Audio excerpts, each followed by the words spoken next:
welcome to our podcast, This Is My Story, where we talk about the weird reality of rad. If you're one of our loyal listeners, welcome back. If you're new to our channel, welcome here. It's great to have you join us today.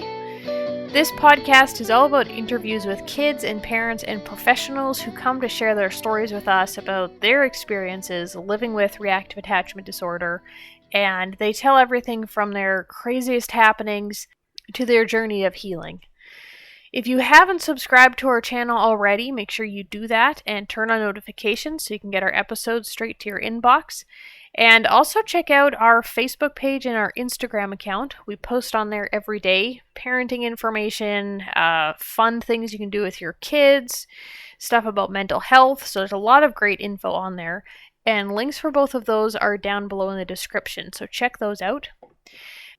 Today is July 21st, and this is our 20th episode. Today's episode is the second part of our interview with Sharon, so if you haven't listened to the first one, head to our channel and listen to episode 19. And in that episode, she introduces herself and her situation. She's parenting her grandson who had reactive attachment disorder. And she gives a lot of great information and insight and tells a really funny story about dealing with bedtime. So if you haven't listened to that, I highly recommend it. And in this episode, we did a Q&A session. So again, a lot of great information she came to share with us. And she talks about the transition from the tight structure and really tight boundaries that she had to use with her grandson to how she eased off of that into more of a normal parenting style like you would use for a healthy kid. And really great information on that. So I'm very excited to have this episode, and let's get into it.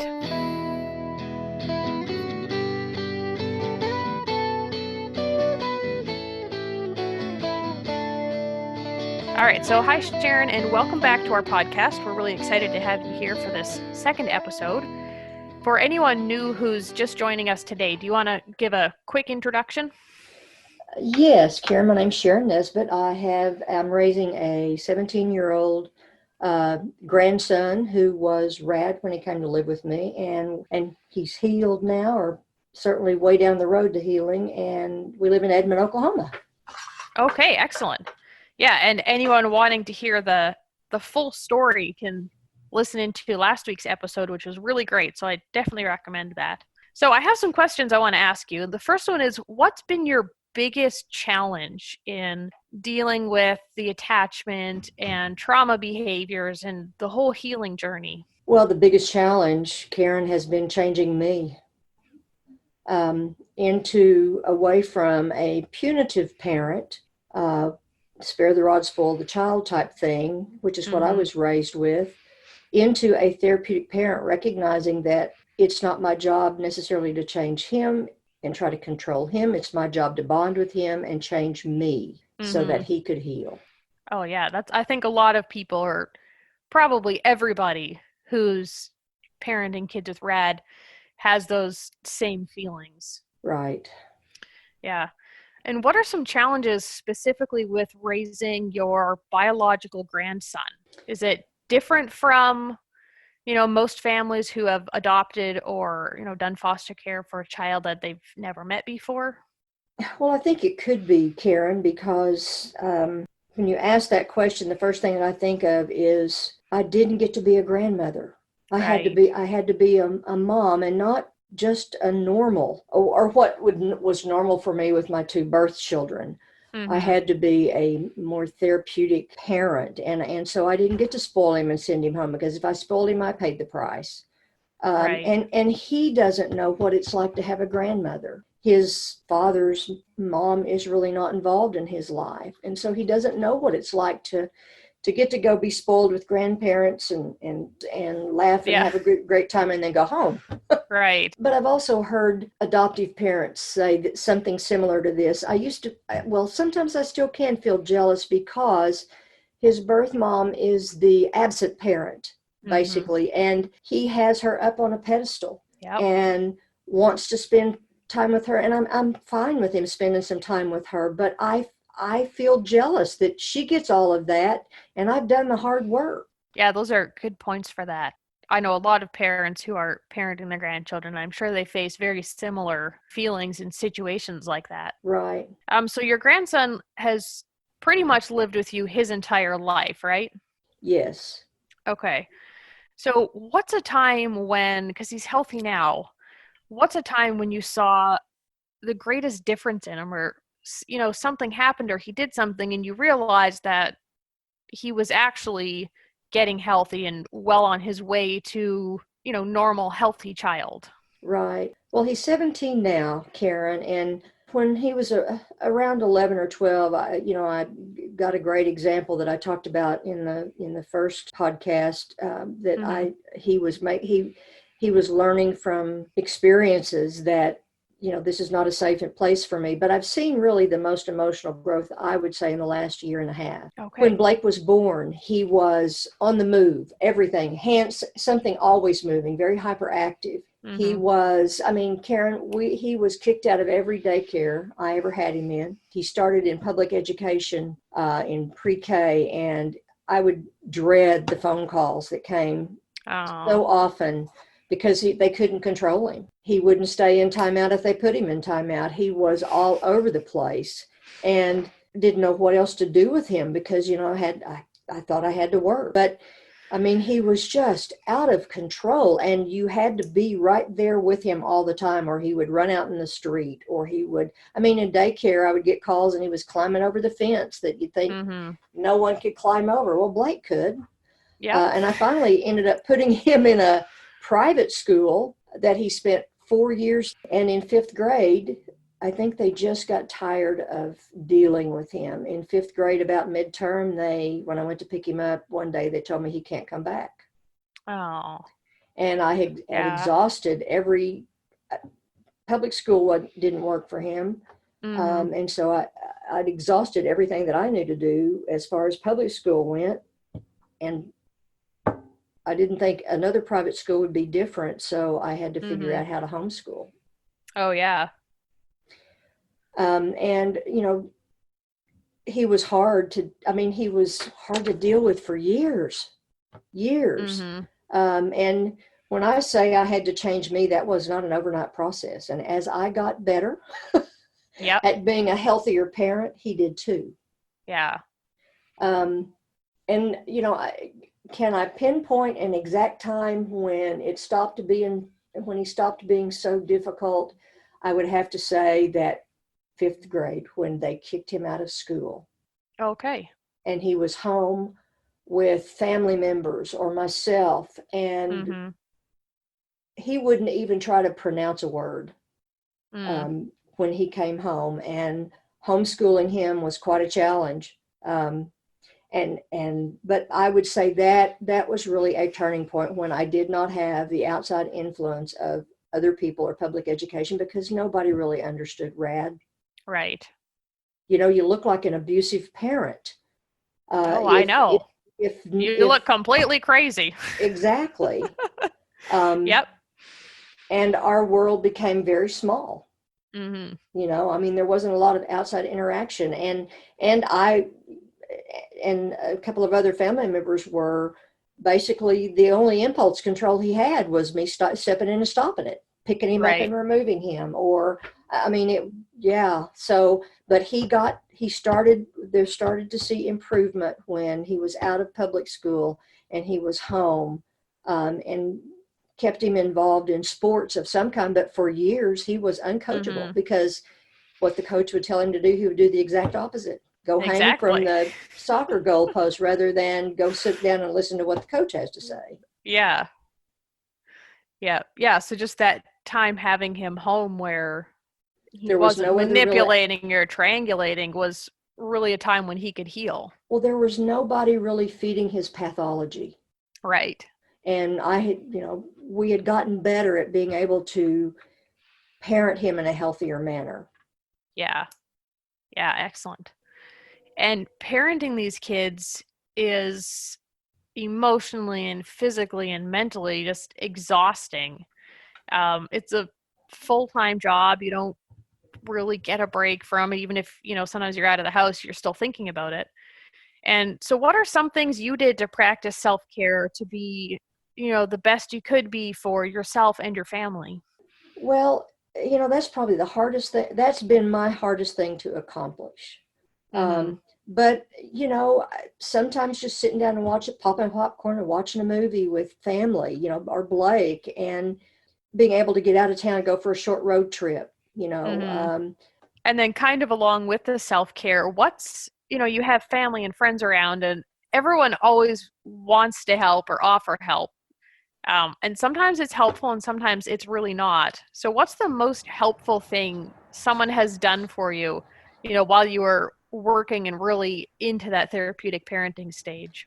I've got a couple of family members, Karen, that I'm very fortunate. One lives with me, one lives very close.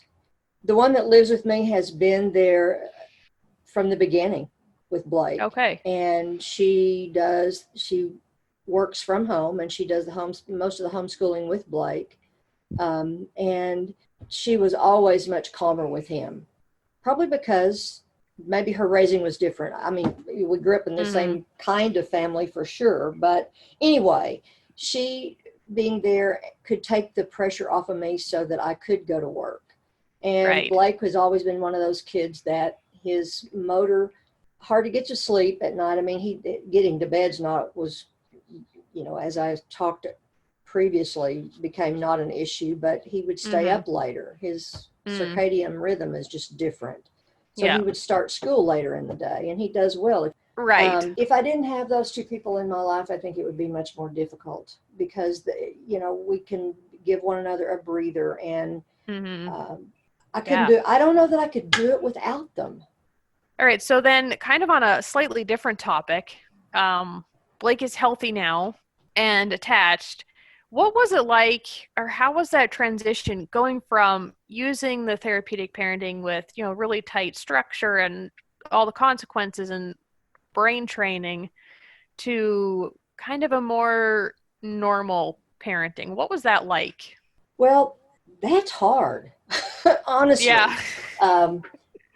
I read Nancy's, her little purple book, When Love Is Not Enough, back in chapter 5. It kind of gives guidelines about when to give back, let the kids earn things back. And I would refer to that, and I would refer parents to that. And, sometimes it was moving, before I ever knew about attachment parenting, I had learned about love and logic.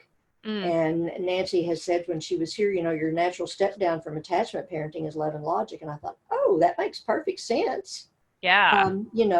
And I loved her example of, how do you know when you're ready to step them down? Well, you offer them 2 drinks, and if they choose a third one that you didn't offer them, then no, they're not ready. Right. They're not ready. And so when I would let up a little bit and give a little bit more freedom, if he abused that freedom, I would go back to the, a more controlled environment. But I would stay there for a bit, and then I would back off. And he's 17 now. So when he wanted to, and he loves skateboarding, doing that kind of thing. And we have a park not very far from our house, and started out letting him go there for a couple of hours, and, and he does have a cell phone now, and there's a tracker, I can see where he is as long as he doesn't leave his cell phone there behind or whatever. And when he would follow the rules, Karen, I would always remember, good job. Great. When he gets home on time, good job getting home on time. There have been a couple of times when he's called and he's his friend. He's got friends who skateboard with him, and they have cars now. They're a little older than he is. And he would say, he's going to bring me home in 10 minutes, or, is that fine? Or, or I could say, no, I'm on my way. But the more he complies with that, and then, so I was able to move, started out at, okay, you have to be home at 7, summertime, still light outside. And then it was 8, and now it's moved back to 9. Yeah. So that's great. I think of it as sometimes a better way to describe the letting off and relaxing the parenting somewhat is it's like this come here, go away thing. I mean, as long as he's following the rules, we're good. And when he doesn't, then I pull the structure back in tighter. Right. And then let it off again. And, we have conversations about, I do with parents, that we're building trust with these kids. And today, I believe Blake knows that we as a family and myself as a parent will keep him safe, and that he can trust what I'm telling him. And of course, he's, that challenge between what is rad behavior and what is normal child behavior at the appropriate stage of development. And that sometimes I think, and I overthink it. I mean, I really do. Sometimes I think, okay, now wait a minute. Is this, he's wanting to push the boundaries, and stay a little later, or is it just what a normal 17-year-old asks to stay later? And I, sometimes I get it wrong, Karen, and because I can tell by the look on his face, or if he's there with me, or the expression in his voice. Yeah, well, that perfectly goes into the last question I had here for you. Second last question. What would you advise, or what would you recommend to parents who are, wondering if their child's ready for transition, or, who are wondering what to do with that stage? And you can answer either from a parent or therapist or both kind of perspective, but what would you recommend or say to parents going through that? Well, when I think about my own process, I think about the fear that I had in, was he going to fall back into the same old rad pattern of behavior? And I will never forget something that I heard Beth Thomas say, that once you have a conscience, you don't lose it. Right. And once they've been compliant, I don't know that there's a magic number or a magic age at which you can just simply take all the structure away. They would, I mean, it would be too much, but letting it off, loosening the structure a little at a time, and trusting that you've got to give them some freedom to try their new decision-making skills. Right. And you've got to give them freedom to either make a healthy choice or a negative choice, and then coach them through, okay, what could you have done differently? How did this, how'd this work? How'd this work out for you? Yep. What could you have done differently? Yeah. And the thing about a rad child is, if their rad is still rampant, they're going to give you another opportunity to put structure back in place. Right. Probably very quickly. Yes. Yes. Yeah. Yeah, I think that's great for a lot of parents to hear, who are wondering if their kid's ready or if it's the next step or not. Well, it's been great talking with you. This is going to be a really fun episode, and everyone who's listening to it, I'm sure, is going to get a lot out of it, because you've answered so many questions that I hear from a lot of parents. All right. Well, thank you very much for the invitation, Karen. I've enjoyed it. Yeah, thank you so much. All right. Thank you.